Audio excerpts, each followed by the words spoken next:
ఈ రోజే డౌన్లోడ్ చేయండి. మీ ఫేవరెట్ షోస్ చూడండి. నమస్కారం స్వామి, బాగున్నారా? బాగున్నాను అర్జున ప్రసాద్. మీరెలా ఉన్నారు? చాలా కాలం తర్వాత వచ్చారు. మా పెద్దబ్బాయి ఇంద్రకి పెళ్లి చేద్దాం అనుకుంటున్నాం.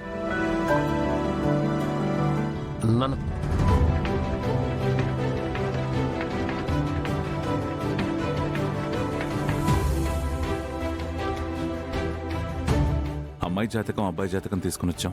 మీరు ఒకసారి జాతకం చూసి జాతకాలు కలిసాయో లేదో, కలవకపోతే ఏదైనా శాంతి పూజ జరిపించాలో చెప్పండి స్వామి. ఈ పెళ్లి మాకు చాలా ముఖ్యం స్వామి. ఎలాగైనా ఈ పెళ్లి జరిపించాల్సిన బాధ్యత మా మీదుంది. తప్పకుండానమ్మా.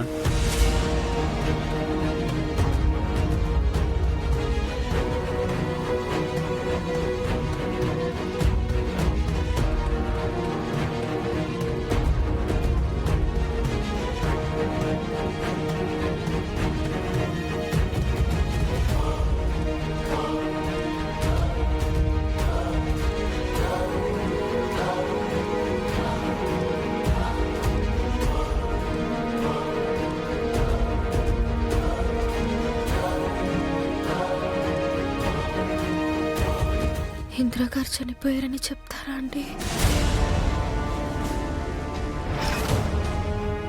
జాతకాలు కలవలేదని అంటారేమోనండి.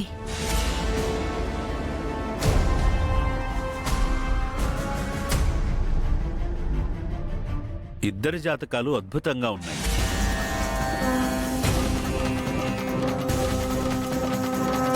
వీళ్ళకి పెళ్లి చేస్తే నిండు నూరేళ్లు సంతోషంగా కలిసి ఉంటారు.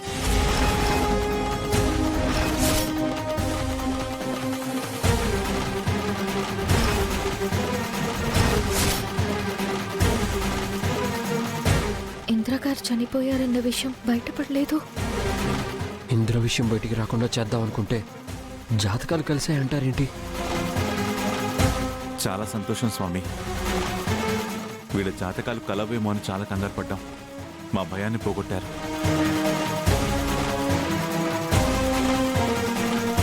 అవును స్వామి, కొండంత భారం దిగిపోయింది. మీరే ఒక మంచి రోజు చెప్తే పెళ్లికి ముహూర్తాలు పెట్టుకుంటాం. రేపు చాలా బాగుందమ్మా. రేపు మీ రెండు కుటుంబాలు కలిసి ముహూర్తాలు పెట్టుకోండి.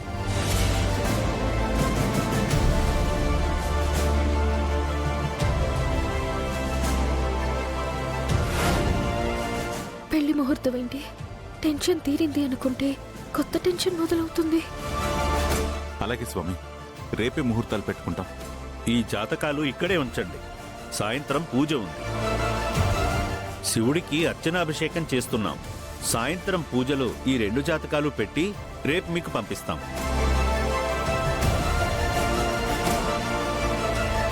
అంతకన్నా భాగ్యమా, చాలా సంతోషం.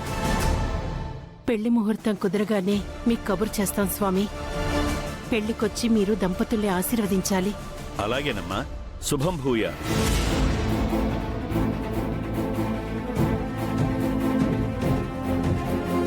వస్తాం స్వామి. విరూపాక్ష, ఈ జాతకాలు భద్రంగా ఉంచు. సాయంత్రం పూజలో పెట్టాలి. ఇందాక నేను చూసింది గురువుగారికి చెప్పాలా వద్దా? పెద్దవాళ్ళ విషయం నిజానిజాలు తెలుసుకోకుండా నోరు తెరవటం మంచిది కాదు. నిజమేంటో నిర్ధారణ చేసుకున్నాక తర్వాత చెప్తాను.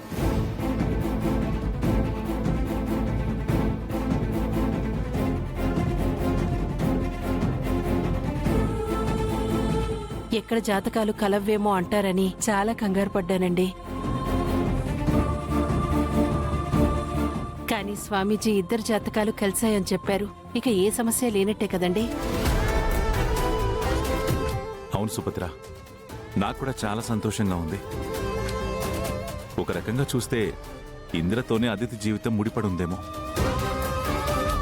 అందుకే గౌతమ్ని అదితికి దూరం చేశారేమో అనిపిస్తుంది. నిజమే కదండి. ఆ దేవుడు ఎవరిని ఎవరికి ముడివేయాలో ముందే నిర్ణయిస్తాడంట కదా. అవును సుభద్ర, ఈ విషయం వెంటనే అదితికి ఫోన్ చేసి చెప్పాలి. నాన్న, ఇప్పుడు అదితికి చెప్పడం ఎందుకు నాన్న? రేపు మంచి రోజని స్వామీజీ చెప్పారు కదా. రేపు 2 కుటుంబాలు కలిసి పెళ్లికి ముహూర్తం పెట్టుకుందాం.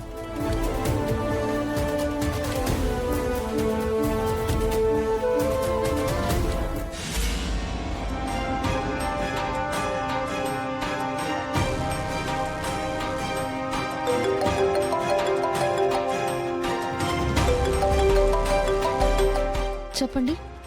నీ జాతకం ఇంద్ర జాతకం స్వామీజీ దగ్గర చూపించామమ్మా. మీ ఇద్దరి జాతకాలు అద్భుతంగా ఉన్నాయని, ఎలాంటి ఇబ్బందులు లేవని, మీరు కలకాలం సంతోషంగా ఉంటారని స్వామీజీ చెప్పారు. ఇంకా ఏం చెప్పారు? రేపు మంచి రోజటమ్మా. మీ అమ్మని నాన్నని తీసుకొస్తే ముహూర్తాలు పెట్టేసుకుందాం. మళ్ళీ ముహూర్తాలు పెట్టుకోవడానికి ఇంకో రోజు ఎందుకు? పెళ్లికి నేను ఓకే అన్నాను, ఇందిరా ఓకే అన్నాడు. ఇక డైరెక్ట్గా పెళ్లికి వెళ్ళిపోవడమే బెటర్ కదా. లేదమ్మా, ఏదో నీకు మాటిచ్చాను కదా అని నీ పెళ్ళేదో తూతు మంత్రంగా జరిపించలేము. ఇంతకు ముందు చేసిన పొరపాట్లు, జరిగిన ఇబ్బందులు మళ్ళీ జరగకూడదు. నీ పెళ్లి విషయంలో ఫలానాది తగ్గింది అన్నది కాకుండా ప్రతిదీ శాస్త్రయుక్తంగా జరగాలి. నువ్వేది మిస్ అవ్వకూడదు.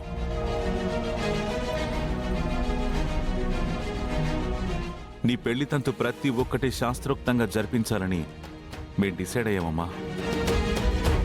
ఈ విషయం మీ అమ్మకి డైరెక్ట్గా చెప్పొచ్చు, కానీ తను ఇంద్రతో నీ పెళ్ళంటే కొంచెం ఇబ్బంది పడుతుంది కదా, అందుకే నువ్వు చెప్పమ్మా.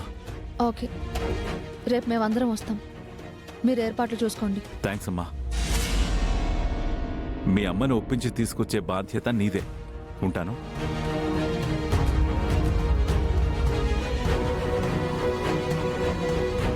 ఇదేంటండి, ఒక పక్క ఇంద్రగారు చనిపోయారన్న నిజం బయటపడలేదన్న ఊపిరి పీల్చుకునే లోపే పెళ్లికి ముహూర్తాలు పెట్టుకునే పరిస్థితికి వెళ్ళిపోతున్నారు.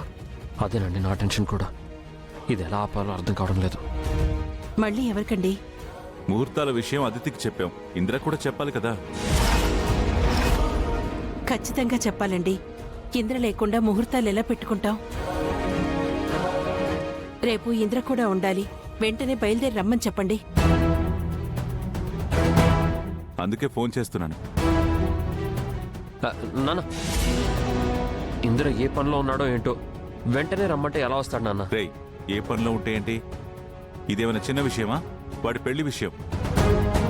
వాడు లేకుండా ముహూర్తాలు ఎలా పెట్టుకుంటాం? వాడు కంపల్సరీగా ఉండాలి. నేనెప్పుడు ఫోన్ చేసినా పిలిచినా వాడు వస్తానని నాకు మాటిచ్చాడు కదా.